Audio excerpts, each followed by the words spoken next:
Hi అండి. ఏదైతే అమరావతి రాజధాని వేశ్యల రాజధాని అని చెప్పుకొచ్చారో కృష్ణరాజు గారు, దాన్ని సమర్థించిన కొమ్మిడిని అదే నవ్వాడు. నవ్వి మీ మీద ట్రోలింగ్ జరుగుతుందని చెప్పాడు. ఆ ఒక్క మాట అయితే అన్నాడు. దాని కారణంగా అయితే అతన్ని అయితే అరెస్ట్ చేయడం చూసాం. కొమ్మినేని శ్రీనివాసరావుని అయితే ఇమీడియట్గా కృష్ణరాజును అరెస్ట్ చేశారు. ఇదైతే కోర్టులో ఉంది. కోర్టుకి వెళ్ళిన తర్వాత సుప్రీంకోర్టు దాకా ఇదైతే వెళ్ళింది. సుప్రీంకోర్టులో అయితే నలిసి గవర్నమెంట్కి అయితే వ్యతిరేకంగానే వచ్చింది. ఎందుకంటే టీడీపీ వాళ్ళే దీన్ని కొంచెం కేసులు పెట్టి అరెస్ట్ చేసింది. ఇమీడియట్గా అక్కడ మీరు నవ్వితేనే అరెస్ట్ చేస్తారని అయితే కొంచెం గట్టిగానే స్పందించింది. ఎలా అనుకుంటే ఇంకా జర్నలిజం ఎక్కడ బతుకుతుంది?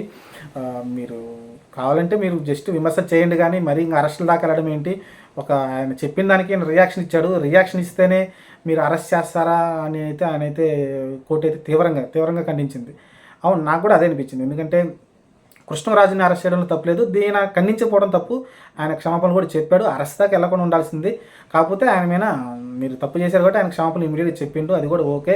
కాకపోతే ఆయన ఇంకొక మాట అన్నాడు, అది నాకు నచ్చలేదు. తర్వాత ఏంటంటే చంద్రబాబు నాయుడు అప్పుడు అరెస్ట్ అయినప్పుడు చట్టాలందరికీ సమానమే, ఏజ్తో సంబంధం ఏంది, లాలూ ప్రసాద్ యాదవ్ 70 సంవత్సరాల వయసులో అరెస్ట్ కాలేదా, మిగతా వాళ్ళు చాలామంది జయలలిత అరెస్ట్ కాలేదా, ఇలా చాలామంది పేర్లు చెప్పుకొచ్చారు.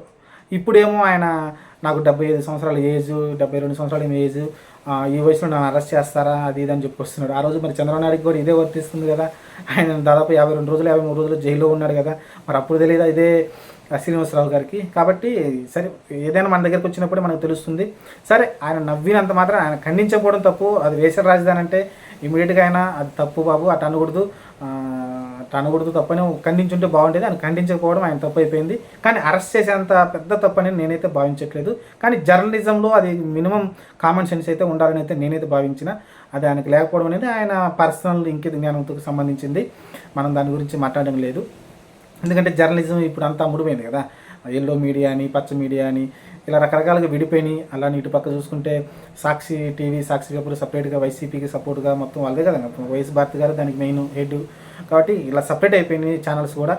న్యూట్రల్గా కొన్ని చెప్తున్నంటే టీవీ అని ఏదో ఎన్టీవీ ఏది చెప్తున్నట్టుకుంది. అవి కూడా కొంచెం అటు ఇటుగా ఉంటాయి. ఏ గవర్నమెంట్ ఆ గవర్నమెంట్ కొంచెం అనుకూలంగా చెప్తాయి, మిగతాది కొంచెం పర్లేదు అనిపిస్తున్నాయి. మిగతా ఛానల్ అనేసి కూడా ఒక సైడ్కి అయితే వెళ్ళిపోయినాయి. మనం ఏం చేయలేకపోతున్నాం. యాంకర్స్ కానీ లేకుంటే మిగతా వాళ్ళందరూ కూడా ఇంకేం చేస్తారు చెప్పండి? వాళ్ళ ఎవరైతే హెడ్లు ఉన్నారో వాళ్ళ కోసం అయితే తప్పట్లేదు, ఇలాంటి చేయాల్సి వస్తుంది. వాళ్ళ జర్నలిజం ఎథిక్స్ ఏదైతే ఉందో దాన్ని మర్చిపోతున్నారు. వాళ్ళ దగ్గర చేరిన తర్వాత ఆటోమేటిక్గా వాళ్ళకి ఓడియం చేయాలి కాబట్టి ఆ ఎథిక్స్ అని మర్చిపోయారు. కాబట్టి ఈరోజు కొమ్మినేని శ్రీనివాసరావు గారు అయితే ఆ ఎథిక్స్ మర్చిపోయారు కాబట్టి ఈరోజు ఈ పరిస్థితి వచ్చింది. ఎందుకంటే అంత సీనియర్ జర్నలిస్టు నేను చూశాను. నా చిన్నప్పుడు నాకు బాగా గుర్తుంది. పొద్దున్నే టీవీ 9లోనే ఎన్టీవీలో ఎక్కడో ఆయన పనిచేస్తున్నప్పుడు పొద్దున్నే నేను ఆయనదే చూసేవాడిని లైవ్. ఆయన రాజకీయ నాయకులతో కూర్చొని మంచిగా అయితే డిబేట్ అయితే అది కొనసాగించేవాడు. చాలా మంచి నాలెడ్జ్ ఉన్న వ్యక్తి. కాబట్టి మేము అప్పుడు ఆయన చూస్తూ పెరిగాం. మనం పెరుగుకుంటూ వచ్చాం, రాజకీయాలు చూసుకుంటూ వచ్చాం. కాబట్టి అరెస్ట్ తప్పే కాకపోతే ఆయన సారీ చెప్పాడు కాబట్టి మంచి విషయం. కానీ అరెస్ట్ చేసేంత పెద్ద తప్పు కాదు. కృష్ణరాజుని అరెస్ట్ చేయడం తప్పలేదు. ఎందుకంటే ఆ మాట అన్నది ఆయనే కాబట్టి అరెస్ట్ చేయడం తప్పలేదు. చూద్దాం మరి. ప్రస్తుతానికి అయితే సుప్రీంకోర్టులో ఆయనకైతే ఎవరైతే కొమ్మినేని శ్రీనివాసరావు ఆయనకి పాజిటివ్గానే తీర్పు వచ్చింది.